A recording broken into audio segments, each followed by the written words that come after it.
মা ছেড়ে দাও, জান ভাইয়া চলো ফ্রেশ হয়ে নিই, তারপর এসে খাবে। আয়াত আরবের হাত ধরে নিয়ে গেল ওপরে। আয়াত ফ্রেশ হয়ে আসলো। তারপর আয়াতও গিয়ে একটা নর্মাল ড্রেস পরে এলো। আরাবকেও ফ্রেশ করিয়ে দিল। তখন আরাব বলল, আমার কথাটা কেন বললি না মা বাবাকে? দাদুভাই বলেছে তোমার ব্যাপারে দাদুভাই এসে বলবে, তার জন্য আয়াজকেও সত্যিটা বলা হয়নি। আজ যদি সব মিটে যেত তাহলে কাল দাদুভাই আর ফুপিমা চলে আসতো। যেহেতু কিছু এখনো মেটেনি সেহেতু আরো কয়েকদিন অপেক্ষা করতে হবে। তবে আমার মনে হয় খুব তাড়াতাড়ি আবার কিছু একটা হবে। এখন চলো নিচে যাই, খেয়ে দিয়ে আবার পুরনো ঝুলি নিয়ে বসতে হবে। নিশ্চয়ই তোমার অনেক ক্ষুধা লাগছে। তা তো লাগছেই। চলো আজ তোমাকে মায়ের হাতের রান্না খাওয়াবো। আয়াত আরাব আর আনাবকে নিয়ে নিচে এলো। দেখলো এখনো সবাই সেভাবেই বসে আছে, যেভাবে রেখে গিয়েছিল। তখন আয়াত রেজন আহমেদকে বলল, ভালো বাবা, তুমিও কি তাদের মতো হ্যাং হয়ে গেছো নাকি? খাবে না তোমরা? তুমি ভাবিকে আর আন্টিকে নিয়ে বসে পড়ো। ভাবি কে? কে আবার? তুমি এখন বেশি কথা না বলি বসে পড়ো। তা আমার বোনের জামাই মিস্টার আয়াজ, আপনি খাবেন না? আমার এখন খাওয়ার ইচ্ছে নেই, তোমরা খাও। আয়াত বুঝলো এভাবে কাউকে খাওয়ানো যাবে না। তাই আয়েশা চৌধুরী আর আখি চৌধুরীকে আয়াতকে ডেকে বলল সবার খাবার প্লেটে বেড়ে দিতে। আয়াতের কথা মতো সবার খাবার আলাদা আলাদা প্লেটে বেড়ে দিল। আয়াত গিয়ে সবাইকে বসিয়ে এক এক করে সবার হাতে এক প্লেট করে খাবার ধরিয়ে দিল। আর ও মাঝখানে দাঁড়িয়ে বলল, সবার হাতে খাবার পৌঁছে গেছে, এখন সবাই খাওয়া শুরু করো। কারো কথা শুনছি না এখন।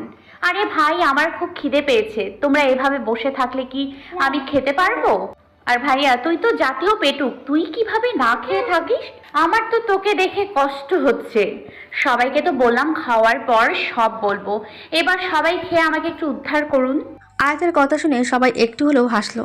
তখন আলিয়া খান বলল, সবার থেকে তুই বেশি কষ্ট নিয়ে ঘুরে বেরিয়েছিস, অথচ তুই সব থেকে বেশি হাসি খুশি দেখাচ্ছিস। আমি যদি এত কষ্টে থেকেও হাসি খুশি থাকতে পারি, তাহলে তোমরা কেন আমার জন্য একটু হাসতে পারো না? আয়াতের কথা শুনে সবাই ওর দিকে তাকালো।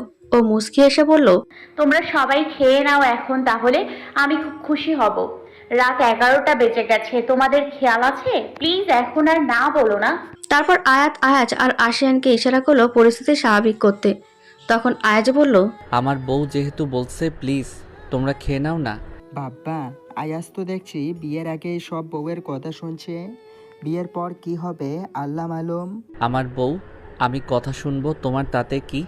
এ কথা শুনে সবাই হেসে ফেলল। পরিস্থিতি অনেকটা স্বাভাবিক হলো। সবাই আয়াতের কথা মতো খাওয়া শুরু করলো। আজ আর কেউ টেবিলে বসে খাচ্ছে না, সবাই সোফায় বসেছে। আর কিছু চেয়ার টেনে ড্রয়িং রুমে এনেছে, সবাই একসাথে বসে খাচ্ছে। আরাব সবসময় আয়াতকে খাইয়ে দেয়, আজও তার ব্যতিক্রম হয়নি। আরাব আয়াতকে খাওয়াচ্ছে আর নিজে খাচ্ছে, আর আয়াত আনাবকে খাওয়াচ্ছে।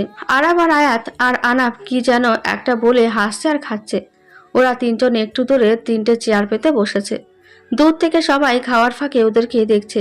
তবে সবাই ওদের তিনজনকে দেখে এটা বুঝতে পেরেছে ওরা তিনজন তিনজনকে অনেক ভালোবাসে। এতদিন আয়াত যে ভালোই ছিল সেটা বোঝা যাচ্ছে। আদিয়ান চৌধুরী ওদের দেখে বললেন, এতদিন আমার মেয়েটা তাহলে ভালোই ছিল। রেজান আহমেদ আদিয়ান চৌধুরীর পাশে ছিল, তাই তিনি বলল, যে নদী যত গভীর বেশি সে নদীর শব্দ তত কম। এই কথাটা শুনেছিস তো? আদি আহিও ঠিক তেমনটাই। ও এতদিন যে কষ্টগুলো করেছে সেটা ও কাউকে দেখাতে চায় না, সবসময় হাসি খুশির আড়ালে কষ্টগুলো রুখিয়ে রাখে। তবে এটা ঠিক, ও এতদিন ওদের সাথে ভালোই ছিল। তুমি তো সব জেনেও আমাদের কিছু জানাও নেই। আহি বারণ করেছিল। বুঝতে পেরেছি। সবার খাওয়া শেষ হলে সবাই আয়াতের কথা শোনার জন্য বসে গেল।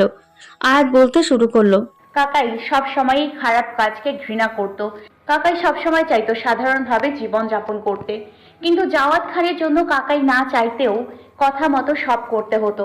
না হলে জাওয়াত খান কাকাকে ব্ল্যাকমেল করত যে তাকে ছেড়ে দেবে। কাকাই সবাইকে হারিয়েছে, সেই জন্য তার ভাইয়াকে হারাতে চায়নি, তাই তার কথা মতো চলতে থাকে। তখন কাকাই ভালো খারাপকে বুঝতে শেখেনি, আর কাকাই দুলাভাইকে দেখে বড় হয়েছে, ঠিক ভুল বুঝতে শিখেছে। তখন কাকাই জাওয়াত খানকে এসব করতে মানা করে, কিন্তু জাওয়াত খান তাকে ব্ল্যাকমেল করে, তাই রাজি হয়। জাওয়াত খানের কাকাইকে বিশ্বাস হয় না, তাই তাকে একটা ঘড়ি গিফট করে, যেটার মাধ্যমে কাকাই এর আশেপাশে সবকিছু জানতে পারে। এরপর থেকেই জাওয়াত খান কোনো কিছু করার আগে কাকাইকে জানায়, আর কাকাইকে সাথে নিয়ে করে। জাওয়াত খানের বিশ্বাস ছিল কাকাইকে দিয়ে খারাপ কাজ করালে পুরোটা তার মতো হয়ে যাবে। কাকাই এদিকে একটা কাজ করে, জাওয়াত খানের সামনে অভিনয় করে যে সত্যিই তিনি খারাপ হয়ে গেছে।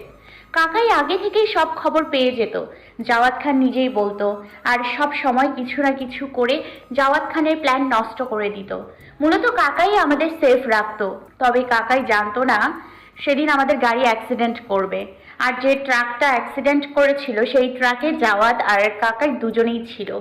আর এর আগে দাদু ভাই ওনাদের দুজনকে অনেকবার একসাথে দেখেছে, তাই ও কথা বলেছিল যে কাকাই দাদু ভাইকে ভালোবাসেনি।